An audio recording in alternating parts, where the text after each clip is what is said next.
지난 주일 바디메호 소경을 통해서 믿음의 그 첫 출발이라 할 수 있는 단순한 믿음, 내 눈이 떠지기를 원해서 예수님께 부르짖고 오직 예수님만 나의 눈을 떠줄 수 있다는 그러한 간절한 그 부르짖음, 우리의 영이 눈이 떠지기를 소원하는 그 믿음, 아주 심플한 단순한 믿음의 시작이라 하겠습니다. 하지만 믿음은 자라야 됩니다. 믿음이 자라기 위해서는 하나님을 알아야 됩니다. 하나님을 아는 것과 우리 믿음이 자라는 것은 같이 가게 되어 있습니다. 제가 하나 여쭤보고 싶습니다. 아주 열심히 연습하면 골프를 잘 칠 수 있을까요? 골프 치신 분들 계시죠? 저도 치지는 않지만 제가 글에서 읽어봤습니다. 아무리 열심히 연습을 해도 골프를 잘 치는 것은 아니라고 합니다. 자세와 폼이 잘 되어야지만 그래야지만 골프가 실력이 는다 그래요. 무엇이 잘못된지를 모르고 열심만 내면 그 잘못된 자세가 굳어져서 아무리 해도 골프 실력이 늘지 않는다 그래요. 신앙도 마찬가지입니다. 하나님을 잘 모르고 열심히 믿는 것이 문제가 될 수가 있습니다. 즉 잘못된 신앙으로, 잘못된 신앙생활을 통해서 하나님의 영광을 가릴 수 있는 위험한 그러한 교인이 될 수 있다는 말이에요. 오늘은 우리 믿음이 자랄 수 있기 위해서 하나님을 알아야 됩니다. 우리가 아는 하나님에 대해서. 오늘 본문의 말씀은 다윗의 기도입니다. 다윗은 지금부터 3000년 전에 살았던 성도예요. 우리보다 3000년 전에, 지금 우리가 손에 들고 있는 이 성경책의 절반도 안 되는 훨씬 적은 그런 하나님의 말씀만 가지고 있었던 다윗도 그가 알았던 하나님이 이렇게 심오하고 이렇게 위대한 하나님을 그가 믿고 있었습니다. 우리도 오늘 내가 믿는 하나님을 다시 한번 깊이 깨닫고 그 하나님을 알므로써 우리가 더 능력 있고 성숙한 신앙인으로 자라야겠습니다. 오늘 말씀 읽고 나도 하나님을 더 알고 싶다, 하나님을 더 알고 싶은 간절한 소원이 이루어지기를 간절히 기도합니다. 자, 오늘 본문에 우리 다윗이 고백하고 있는 그 하나님, 우리가 믿는 하나님은 어떤 분이신지 크게 세 수로 나와 있습니다. 오늘 18절까지인데 이것을 6절, 6절씩 세 등분 나누게 되면 첫 번째 1절에서 6절은 모든 것을 아시는 하나님, 전지, 옴니션스 하나님. 또 두 번째는 7절에서 12절까지 어디나 계시는 하나님, 우리 무소부재 혹은 전재, omnipresence, 하나님의 그 전재하심을 얘기하고 있습니다. 더 나가서 이제 13절서부터 18절까지는 능치 못하시는, 모든 것을 행하시는 전능하신 하나님에 대해서 오늘 본문이 설명하며 우리에게 신앙으로 도전을 주고 있습니다. 자, 먼저 우리 모든 것을 아시는 하나님에 대해서 생각해 봅니다. 이 하나님께서 하시는 일이 오늘 본문에 1절에서 6절까지 보면 두 가지가 있어요. 1절에서 4절은 바로 그 하나님이 보이는 것과 또 나의 보이지 않는 것까지도 아시는 하나님으로 기록하고 있습니다. 자, 1절을 봅니다. 여호와여, 주께서 나를 감찰하시고 아셨나이다. 이 감찰이란 단어는 조사하다, 살펴보다, 즉 하나님이 적당히 아는 게 아니라 나에 대해서 아주 세심하게 그렇게 알고 계신다는 말이에요. 이렇게 주님이 나를 감찰하시고 아시는데 2절에 보니까 주께서 나의 앉고 일어섬을 아시며 멀리서도 나의 생각을 통촉하시오며 나의 길과 넘는 것을 감찰하시며 나의 모든 행위를 익히 아시오니 여호와여, 내 혀에 말을 알지 못하시는 것이 하나도 없으시니이다. 내가 안고 일어서는 것, 눈에 보이는 것이죠. 하지만 내 마음의 생각, 보이지 않는 것도 하나님 아신다고 그랬어요. 이것도 하나님 통찰하신다. 나의 길 눕는 것 눈에 보입니다. 나의 행위 다 익히 아신다고 그랬어요. 그러나 내 혀의 말, 내 말까지도 하나님께서는 이미 다 알고 계신다는 말씀이에요. 즉 모든 것을 아시는 하나님께서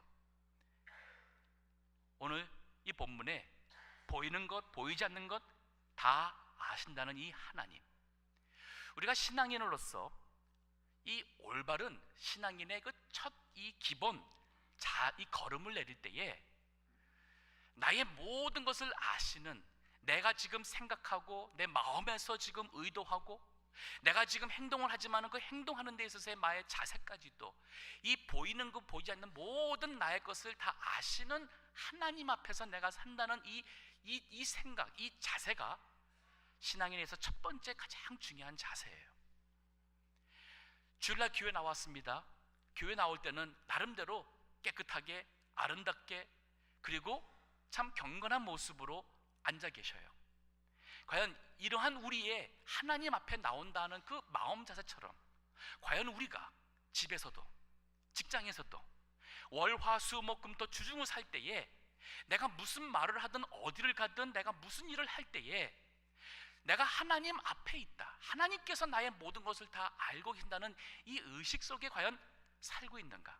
이게 신앙인에서 첫 번째의 중요한 걸음이라는 거예요. 일주일 내내 하루 살다가 하루 온종일 하나님에 대한 의식이 전혀 없이 가고 오고 사고 팔고 다 하다가 주중에 대해서 주일날 앉아서 돌아볼 때에 하나님 일주일 동안 사고 없이 살게 해주신 거 감사합니다. 우리는 나의 모든 것을 아시는 하나님 앞에서 살아가는 그 신앙을, 그 경외하는 신앙을 놓치고 있는 거예요. 기독교 역사 속에서 정말 하나님의 임재 속에서 나의 모든 것을 아시는 하나님 앞에서 나의 생각, 혼, 영혼까지도 하나님 앞에서 살아가는 모습을 추구하는 사람들이 구했던 그 모토가 있었어요. 그게 바로 하나님 앞에서, before God, 라틴어로 코람데오라고, 이 수도자들이, 많은 수도자들이 경건의 삶을 추구할 때에 그들이 항상 머릿속에서 마음에서 떠나지 않는 것이 바로 나는 지금 하나님의 앞에 임재 가운데 나는 서 있다는 이 의식이었습니다. 자, 우리 모든 걸 아시는 하나님, 예수님께서도 마태복음 6장 8절에 보면은 우리 기도할 때에 이런 말씀을 하세요. 그러므로 저희를 본받지 마라. 구하기 전에 너희에게 있어야 할 것을 아버지 너희 하나님 너희 아버지께서 아시느니라. 우리가 기도할 때에 내가 지금 무엇을 구하기 전에 하나님은 이미 다 알고 계신다는 거예요. 우리에게 무엇이 필요하고 우리가 정해져 있는 그 상황을 다 아신다는 말이에요. 그렇기 때문에 저들을 본받지 마라. 그 바로 전절에 보면은 이방인들이 하나님이 누구신지 잘 모릅니다. 즉 모든 것을 하시는 하나님을 그들은 모르기 때문에 그들은 그들의 신에게 기도할 때에 부르짖어야 되고 말을 많이 해야 되고 지극정성을 하면은 신이 혹 들어주실까 하는 생각을 하신 거예요. 그거는 우리 불교 사상이죠. 지극정성이면 하늘도 감동한다. 사실 우리가 그 신앙은 우리가 바로 신앙의 주체가 되고 있습니다. 하지만 우리가 믿는 신앙은 그게 아니에요. 모든 것을 아시는 하나님이 주체가 되시고 그 하나님을 내가 알고 깨닫고 나서 기도할 때는 내가 처해진 형편이 이걸 통해서 주님 없이는 내가 살 수가 없구나. 내가 하나님을 떠나서 살았더니만 하나님께서 나로 하여금 깨달을도록 이렇게 어려움을 주시는구나. 그걸 깨닫고 기도하는 거예요. 벌써 기도할 때에 하나님께서는 바로 기도하러 나오는 우리의 모습을 기뻐 받으시고 그 하나님의 임재 속에 하나님과 영적 교제하며 만나며 그 하나님께서 나에게 깨닫게 해주심을 통하여 회개하며, 하나님께서 이 어려움을 통하여 이루고자 하시는 뜻이 무엇인지를 간구하며, 그리고 이 시험을 이길 수 있도록 하나님의 도움을 구하는 그 기도, 하나님께서 응답해 주시는 기뻐하시는 기도예요. 자, 모든 것을 아시는 하나님 우리가 믿습니다. 보이는 것, 보이지 않는 것 다 아시는데, 더 나아가서 이 하나님께서 단지 아는 것으로 끝나는 게 아니라 알기 때문에 우리를 사방으로 감싸 보호해 주시는 것이 바로 이 하나님이 하시는 일이에요. 오늘 본문에 여기 5절을 보세요. 주께서 나의 전후를 두루시며, 전후면은 나의 앞과 뒤죠. 내가 지금 나가는 내가 나가야 될 그 내 길과 지금까지 살아온 길, 이 모든 것을 다 주께서 두루시며 내게 안수하셨나이다. 이 안수하면은 우리가 늘 안수 기도만 생각합니다. 근데 여기서 이 말하는 단어가 하나님이 친히 손으로 우리를 이렇게 감싸고 있는, 만지고 있는 그런 의미예요. 하나님께서 나의 앞과 뒤를 친히 두르시고 손으로서 우리를 감싸 보호하신다는 의미입니다.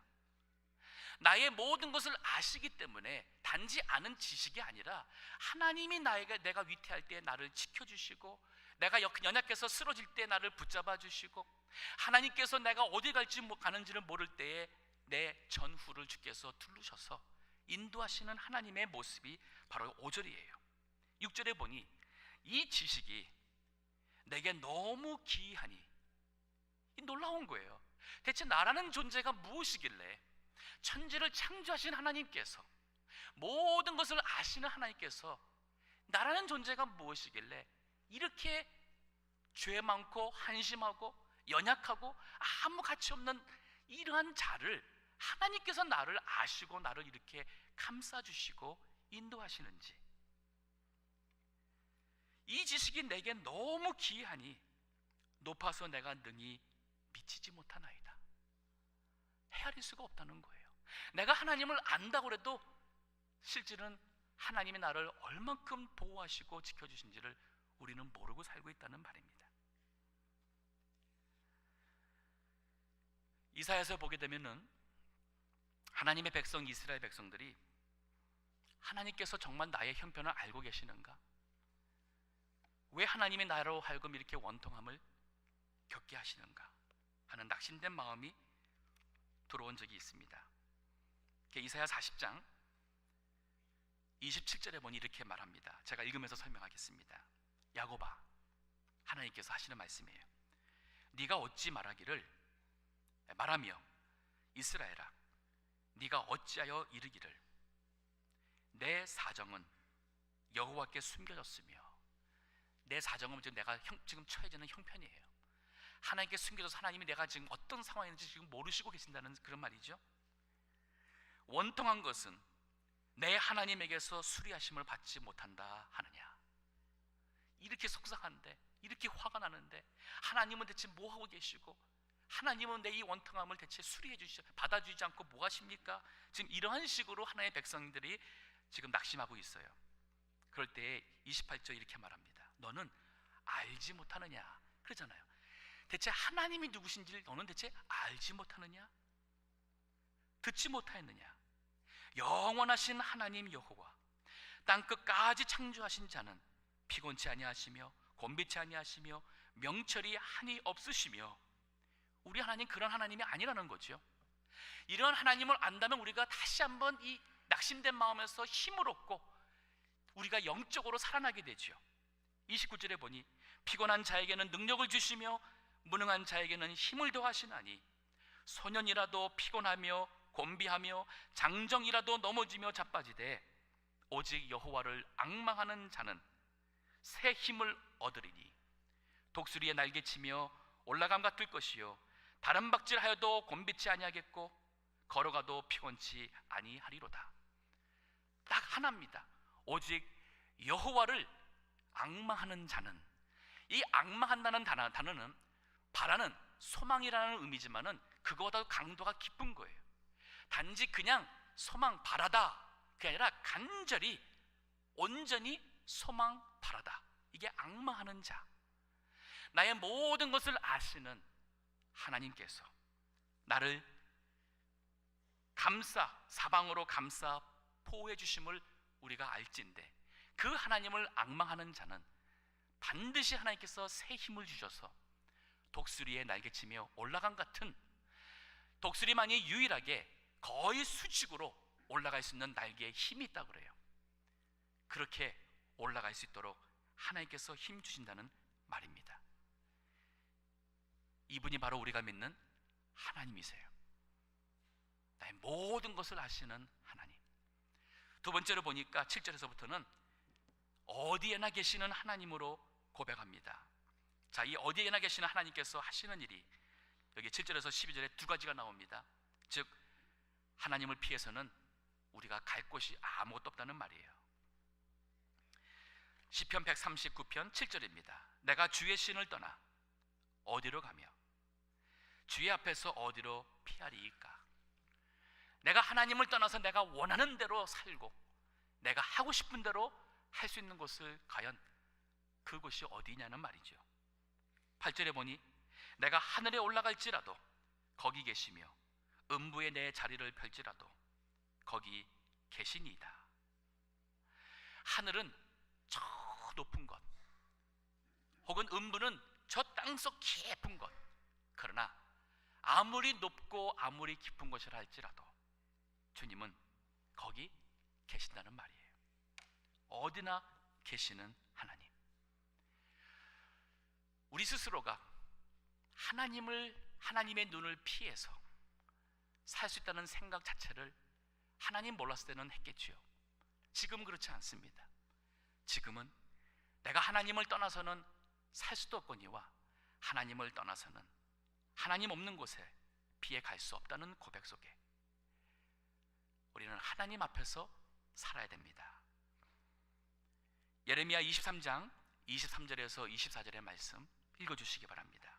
나 여호와가 말하노라. 나는 가까운데 하나님이요 먼데 하나님은 아니냐.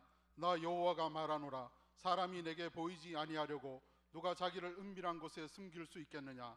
나 여호와가 말하노라. 나는 천지에 충만하지 아니하냐.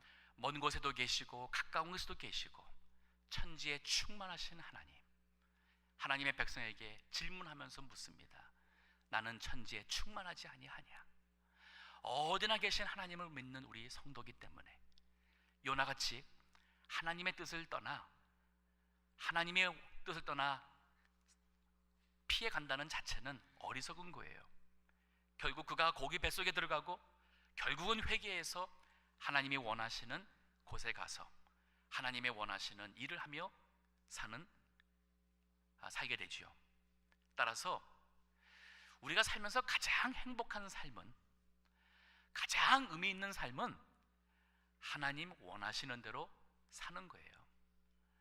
하나님 원하시는 곳에 있고 하나님께서 원하시는 뜻대로 행하고 하나님 뜻대로만 살면 우리는 행복합니다. 세상 사람들은 행복이 소유에서 온다고 말합니다. 소유, 성취에서 온다고 말합니다. 이루면 온다고 얘기를 해요. 하지만 그것이 하나님의 뜻에 어긋난다면 진정한 행복은 없습니다.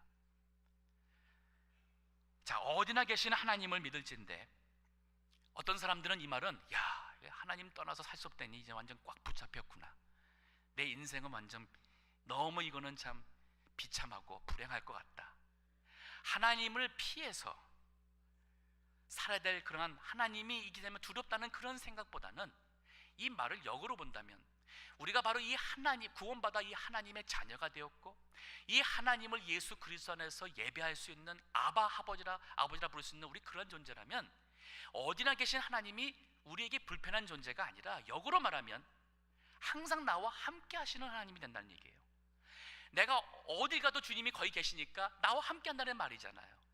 내가 낙심한 자리든 넘어진 자리든 혹은 내가 지금 쓰러진 자리든 아니면 하나님께서 나에게 은혜 주신 자리든 어디서나 나와 함께 하시는 이 하나님, 이게 바로 여기 본문에서 9절에서 12절의 말씀, 어디나 계시는 하나님께서 하시는 두 번째 일이에요. 어디서나 동행, 인도하신다는 말입니다. 9절을 보십시다. 시편 139편 9절입니다. 내가 새벽 날개를 치며 바다 끝에 가서 거할지라도. 새벽 날개, 이 말은 시적인 표현인데, 아침에 이제 그 밤에 새벽에 지평선 위에 해가 뜹니다. 해가 딱 보이는 순간부터 순식간에 이 어두웠던 세상이 빛으로 환해집니다. 그 속도, 마치 그 새벽에 그 해가 떠서 온 세상을 밝게 하는 그 새벽의 그 날개, 그 빛의 날개로 내가 빨리 날아가서 저 바다 끝에 가 있는다 할지라도 10절에 보니 곧 거기서도 주의 손이 나를 인도하시며 그랬어요. 인도하시며 주의 오른손이 나를 붙드시리이다. 어디나 계신 하나님께서 나를 인도하시고 거기서 나를 붙잡고 계신다 그랬어요. 나와 동행하시는 하나님. 더 나가서 11절 보니까 다윗이 이렇게 말합니다. 내가 혹시 말하기를 흑암이 정녕 나를 덮고, 인생의 흑암이 덮었어요. 어려움이죠, 위기죠, 길을 모르는 그런 상황입니다. 나를 두른 빛은 밤이 되리라 할지라도, 인생에 환했던 것이 갑자기 다 흑암으로 변했던 그러한 상태, 그러한 곳이라 할지라도 12절에 보니 주에게서는 흑암이 숨기지 못하며 밤이 낮과 같이 빛이 나니 주에게는 흑암과 빛이 일반이니이다. 다른 성경에 보면은 우리 하나님은 빛이라 그랬어요. 하나님 계신 곳은 빛입니다. 주님이 나와 함께 하신다면 세상적인 관점에서는 어둠이라 말하겠지만은 영적으로는 바로 하나님의 영광의 빛이 함께하는 것이라는 뜻이에요. 어디나 계신 하나님께서 어디서나 나와 동행하시고 인도하신다는 이 놀라운 사실, 이것이 우리 믿는 성도에게 있어서는 그 무엇과 바꿀 수 없는 가장 큰 위로와 새로운 힘입니다.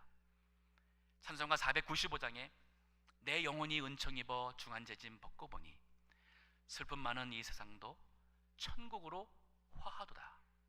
슬픔 많은 이 세상이 천국으로 변화되더라는 거예요. 할렐루야 찬양하세.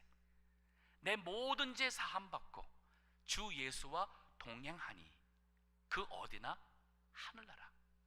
그러니까 이 세상에 사는 것이 우리가 믿는 하나님, 내가 나의 모든 것을 다 아시고 아셔서 나의 형편을 주께서 감찰하시고 이렇게 감싸서 나를 이렇게 참 붙잡아 주시는 하나님을 내가 믿을진데 어디서나 우리는 두려움이 없고, 또 어디나 계시는 하나님일진데 내가 그 하나님을 피해서 가는 것이 아니라 오히려 나와 동행하시는 하나님으로 인하여서 우리는 인생에 어둠이 온다 할지라도 거기에서 주와 함께 동행하는 하늘나라, 영적 그 축복의 행복을 누릴 수 있게 된다는 말씀이에요. 자, 우리 다윗이 고백한 그가 하는 하나님 세 번째, 이 하나님은 모든 일을 하시는 하나님이세요. 즉 능치 못함이 없는 하나님, 놀라운 일을 행하시는 전능의 하나님. 자, 그 하나님이 행하시는 일, 여기 본문에서도 두 가지가 있습니다. 여기 13절부터 보면은 즉 바로 그 하나님이 행하신 것이 신묘막측하다고 고백합니다. 13절입니다. 주께서 내 장부를 지으시며 나의 모태에서 나를 조직하셨나이다. 이 장부, 내 몸속에 있는 이 모든 기관이죠. 지금 제가 손을 이렇게 움직일 수 있고 제 입이 제 의도대로 말을 할 수 있습니다. 하지만 우리 몸속에 있는 이 장부는 우리의 의도와 상관이 없이 움직이고 있어요. 내가 심장이 멈추기 원한다 해서 심장이 멈추는 것도 아니고, 심장이 멈추려 할 때에 내가 노력한다 해서 심장이 계속 뛰는 것도 아니죠. 위도 그렇고 모든 장 기능도 우리의 의지와 상관없이 그건 그야말로 하나님께서 만드신 대로 하나님의 은혜 가운데 지금까지 이게 제 역할을 해서 우리가 살아온 겁니다. 이러한 부분까지도 주님께서 친히 지으셨다고 고백을 하면서 14절에 보니 내가 주께 감사하오면 나를 지으심이 신묘막측하심이라. 주의 행사가 기이함을 내 영혼이 잘 아나이다.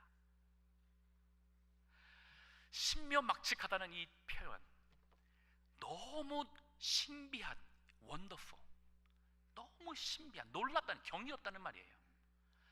막측, 이게 너무 경이로워서 하나님에 향한 경외심, 두려운 마음이 있는 이 표현입니다.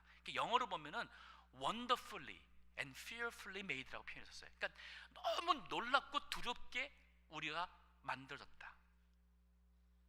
주의 행사가 기이함을 내 영혼이 잘 아나이다.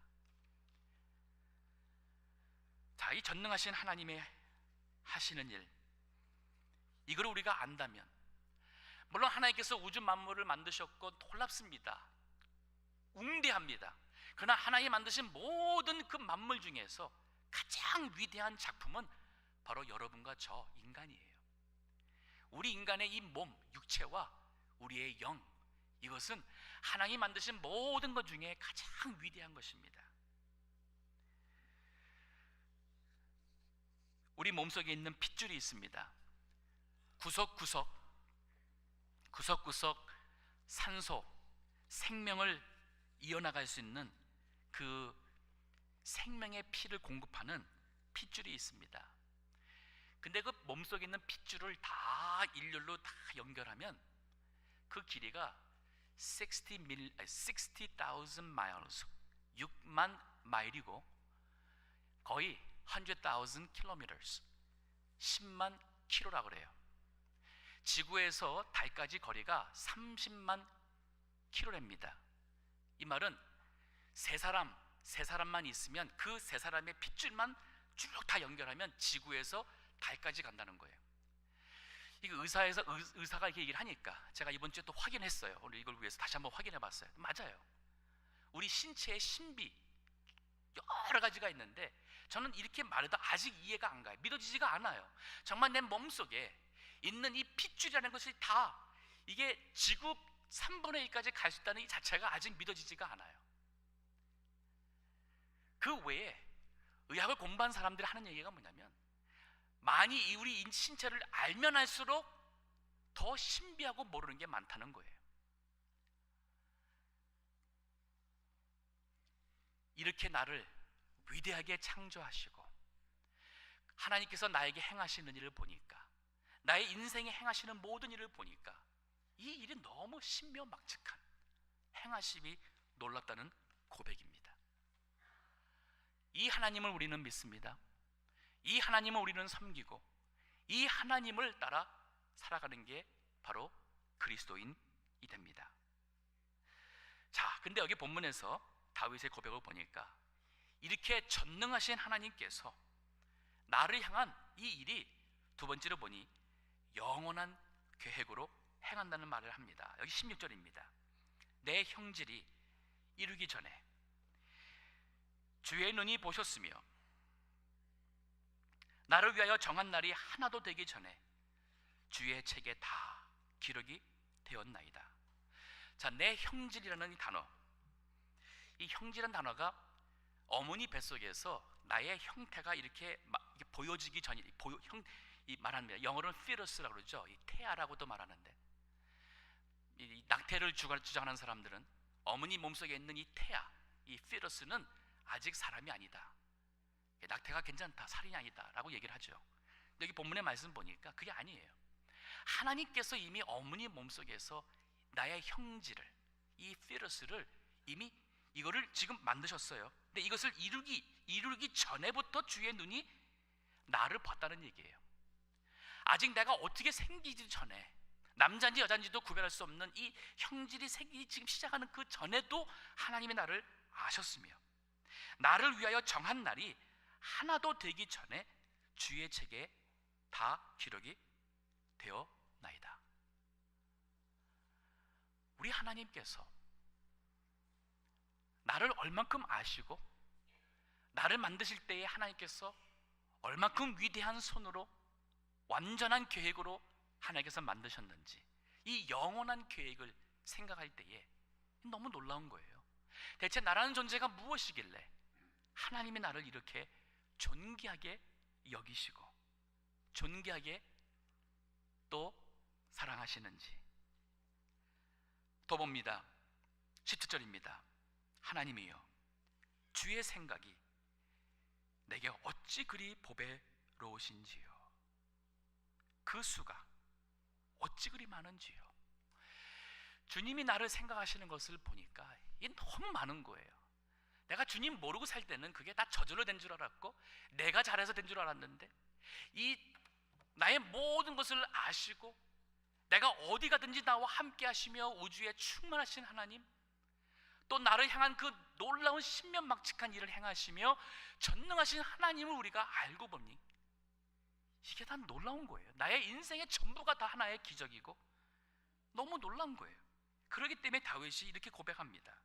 하나님이여 주의 생각이 내게 어찌 그리 보배로운지요. 그 수가 어찌 그리 많은지요. 내가 세려고 할지라도 그 수가 모래보다 많도소이다. 내가 깰 때여도 오히려 주와 함께 있나이다. 로마서 8장 28절서부터 보게 되면은 사도 바울도 우리가 이 구원받은 일을 설명하면서 이 구원에 대한 모든 설명을 결론 지으면서 그가 말합니다. 하나님을 사랑하는 자 그 뜻대로 부르심을 입은 자들에게는 모든 것이 합력하여 선을 이룬다. 즉 하나님께서 하나님께서 택하신 그 백성은 우리 출생 이전서부터 하나님께서 우리를 아셨고 때가 되어서 하나님께서 우리로 하여금 믿을 수 있도록 은혜 주셔서 우리가 회개하고 그래서 죄에서 의롭다 칭함받게 하셨고, 하나님께서 더 나아가서 이 인생의 모든 이 광야길을 지나 하나님 나라에서 받을 영화를 받을 전제로 이미 하나님께서 정하셨다고 그래서 했어요. 로마서 8장 29절부터 30절 한번 읽어주시기 바랍니다. 하나님이 미리 아신 자들로 또한 그 아들의 형상을 본받게 하시기 위하여 미리 정하셨으니. 네, 미리 아신 자를 하나님께서 벌어 우리를 정하셨다 그랬어요. 계속 30절 읽어주세요.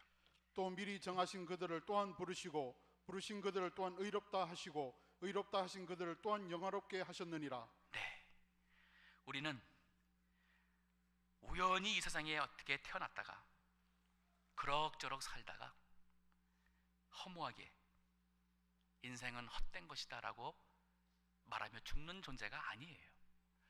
그리스도 안에서 살아가는 우리 인생은 하나의 하나님의 행하시는 작품입니다. 이거를 알고 살아갈 때에 중요한 것은 오직 여호와 하나님을 앙망하며 나를 향하신 하나님의 뜻에 믿음으로 순종하고자 하는 믿음의 사람으로 살아갈 때에 인생에 어떠한 환난이 오건 낙심과 근심과 걱정이 온다 하더라도 나의 모든 것을 아시는 하나님, 나와 함께 하셔서 나를 친히 감싸주시고 돌봐 인도해 주시는 하나님, 그리고 전능하신 능력으로 나에게 행하시는 하나님을 믿을진대 우리는 그러한 모든 인생길에 하나님이 이루고자 하시는 열매를 맺습니다. 말씀을 맺겠습니다. 지난주에 바디메어 신앙을 얘기했어요. 그가 소경이 된 것이 하나님의 은혜라고 얘기를 했습니다. 맞습니다. 소경이 됐기 때문에 그가 예수님이 아니면 내가 눈 뜰 수가 없다는 것을 알았어요. 우리의 죄 문제가 있습니다. 우리의 어리석고 한심한 문제가 있습니다. 이것 때문에 나는 하나님이 아니고서는 주님이 아니고서는 나는 영적으로 눈을 뜰 수가 없다는 것을 고백하게 만드시는 거예요. 요즘에 졸업 시즌입니다. 하버드 대학교 이번 졸업 연설에서 연설사가 영화 감독 스필버그라고 했더래요. 그가 했던 말씀 중에 이런 말씀이 있었습니다. 영화에 영웅들이 나옵니다. 그러나 영웅이 영웅되기 위해서는 반드시 악당이 있어야 된다는 말이에요. 그렇잖아요. 이걸 신앙적으로 말한다면 우리가 신앙의 영웅이 되기 위해서는 반드시 하나님께서 우리에게 믿음의 연단과 시험이라는 것을 준다는 말이에요. 그때에 바로 내가 아는 하나님, 내가 믿는 하나님을 바라보세요. 앙망하세요. 모든 것을 아시는 전지 하나님, 어디나 계시고 나와 함께 동행하시며 나를 보호 관찰하시는 전지하시는 무소부재의 하나님, 그 하나님께서, 전능하신 하나님께서 나에게 행하시는 그 완전한 계획, 그 전능하신 하나님을 의지하며 사셔서 우리도 다윗처럼 이 시대에 하나님의 영광 드러낼 수 있는 그러한 능력의 모든 성도 되시기를 간절히 기도합니다. 기도하겠습니다.